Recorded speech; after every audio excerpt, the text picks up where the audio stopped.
Bagaimana seorang ustadz menjelaskan silsilah Syekh Hasyim Asy'ari dengan Kiai Haji Ahmad Dahlan. Awal-awal saya cuek aja, terus saya tonton terus tulisan, loh kok ini menarik sekali. Itulah kesan pertama dengan Ustadz Adi Hidayat. Kita tidak perlu satu organisasi, tidak perlu satu sekolah, tidak perlu satu guru, bertemu dalam satu titik, mukhlishina lahuddin. Mudah-mudahan titik itulah yang mempertemukan kita. Kenapa Kiai Haji Hasyim Asy'ari mendirikan NU 31 Januari 1926? Karena merasa ketika Muhammadiyah sudah tampil 14 tahun sebelumnya, itu beliau melihat di NU itu nggak muncul-muncul ulamanya. Asy'ari dengan pendiri Muhammadiyah, Muhammad Darwish, itu satu keluarga, satu saudara yang sama, bahkan ngajinya sama-sama, itu di Semarang, di Kiai Haji Soleh Darat. Dia ada 3 orang, Muhammad Darwish, kemudian Hasyim Asy'ari, satu lagi itu kakek buyutnya Cak Nun, MH Ainun Najib. Cuma 2 ini yang menonjol, karena menonjol, bagus baca kitabnya, soleh orangnya, itu langsung diperintahkan pergi ke Mekah, diberikan kitab. Kalau kakek buyutnya MH Ainun Najib, itu cuma diberikan cincin pada saat itu. Saat berangkat ke Mekah, berguru di guru yang sama, namanya Syekh Ahmad Khatib dari Sambas, dikenal dengan Syekh Ahmad Khatib As-Sambasi. Nah, setelah dilihat-lihat sampai kembali ke Nusantara di masa yang sama, itu Masya Allah, ternyata keduanya punya visi yang sama, tapi punya beda karakter. Yang satu senang praktek, namanya Muhammad Darwish, lantas pulang diganti nanti menjadi Ahmad Dahlan. Yang satu lagi senang menulis kitab. Nah, Hasyim Asy'ari ini menulis 19 kitab dalam hidupnya. Kami punya itu koleksinya, ada 19 kitab.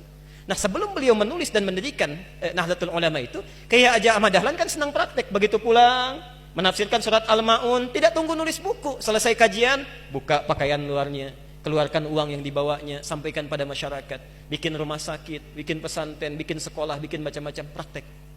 Hasyim Asy'ari mulai menulis. Saat meninggal Kiai Haji Ahmad Dahlan 1924, difikirkan oleh beliau, ini seorang sudah meninggal dunia, ulama belum bangkit, maka ditulislah kemudian kitab baru yang menjadi landasan lahirnya ormas baru disebut dengan Nahdlatul Ulama. Yang ingin saya sampaikan, kedua-duanya ini ternyata satu garis nasab yang sama, bertemu di Maulana Ishaq. Jadi kalau kita urutkan, maaf, Muhammad Hasyim Al-Asy'ari bin Abdul Wahid, bukan Kang Wahid yang ini ya, itu ada Gunawannya, ini lain. Bin Abdul Wahid bin Abdul Halim. Abdul Halim itu nama aslinya Pangeran Benawa, dikenal dengan Sultan Hadiwijaya, nama lainnya Joko Tingkir. Bin Abdullah bin Abdul Fattah bin Abdurrahman. Abdurrahman ini anaknya Sunan Giri, bukan Giri yang ini tapi. Nah, Sunan Giri ini anaknya siapa? Anaknya Maulana Ishaq. Nah, di Maulana Ishaq inilah nyambung nasabnya.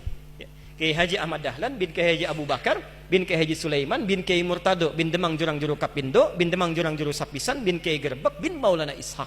Siapa Maulana Ishaq ini? Maulana Ishaq ini adalah anaknya Ahmad Jumadil Kubra, salah satu wali yang dari 9 yang datang dari Mesir, dari 9 wali itu. Ahmad Jumadil Kubra ini siapa? Ini adalah salah satu wali yang punya 2 anak. Saya belum teruskan nasabnya. Anak pertamanya dibawa ke Nusantara, namanya Maulana Ishaq, melahirkan 2 ulama tadi. Anak keduanya lahir di Mesir, bernama Syarif Abdullah. Nah, nanti Syarif Abdullah inilah yang akan bertemu dengan salah satu anaknya Prabu Siliwangi. Prabu Siliwangi Pamanah Rasa menikah dengan Nyai Subang Larang, punya 3 anak. Anak pertama Walang Sungsang, lahir 1423. Anak keduanya Rara Santang, lahir 1426. Anak ketiganya Raja Sengara, lahir 1427. Nah, hajilah kemudian Walang Sungsang dan Rara Santang di Mekah bertemu dengan Syarif Abdullah. Walang Sungsang ganti nama jadi Abdullah Iman, Rara Santang ganti nama menjadi Syarifah Mudaim. Jatuh cinta Syarif Abdullah dengan Syarifah Mudaim, menikahlah, pulang ke Mesir, tinggal 20 tahun, melahirkan anak bernama Syarif Hidayatullah. Berguru pada Syekh Ibnu Athaillah As-Sakandari. Pulang nengok kakek buyutnya, bertemu dengan Prabu Siliwangi. Saat itu tinggalnya ada di lingkaran Jati, maka dikenallah dengan saat itu dengan nama Sunan Gunung Jati. Nah, baik Ahmad Dahlan ataupun Hasyim Asy'ari itu berada di satu garis yang sama, dari Ahmad Jumadil Kubra bin Ali Zainal Al-Kabir bin Ali Zainal Abidin, keturunannya dari Al-Husain, Husain anaknya Ali, Ali suami Fatimah, Fatimah putri Rasulullah sallallahu alaihi wasallam. Tapi sampai hari ini tidak pernah Ahmad Dahlan disebut dengan Habib. Itu enggak ada. Kayak Ahmad Dahlan. Yang penting sikapnya seperti Nabi. tuturnya seperti Nabi, pandangannya seperti Nabi. Kullu mri'in bima kasaba rahin, itu pilihan kita semua.